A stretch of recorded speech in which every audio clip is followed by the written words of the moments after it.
আপনার দৃষ্টিকোণ থেকে আমি জানতে চাই আসলে 1971 সালে স্বাধীনতা যুদ্ধ এবং 2024 সালের এই জুলাই আগস্টের গণ অভ্যুত্থান কি আপনি কিভাবে দেখেন?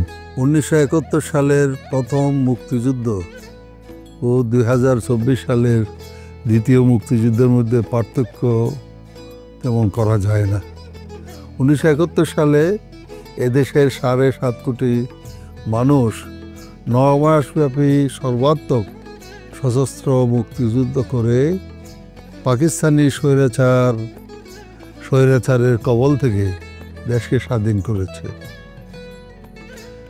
আর 2024 সালে দেশের 17 কোটি মানুষ সর্বাত্মক নিয়মতান্ত্রিক গণতান্ত্রিক পন্থায় আন্দোলনের মাধ্যমে বিদেশি আধিপত্যবাদী শক্তির তাবেদারের হাত থেকে এবং তাদের এদেশীয় দালালদের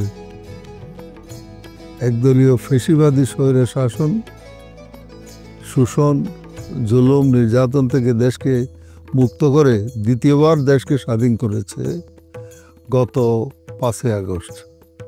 দুটি মুক্তিযুদ্ধ, কাজেই এই দুটি মুক্তিযুদ্ধের লক্ষ্যই বিদেশি শক্তির হাত থেকে দেশকে মুক্ত করে সত্যিকারের স্বাধীন সার্বভৌম রাষ্ট্র প্রতিষ্ঠা করে জনগণের আশা আকাঙ্ক্ষা পূরণ করা এবং দেশের মানুষকে সত্যিকারের মানুষ হিসেবে বেঁচে থাকার গ্যারান্টি প্রদান করা।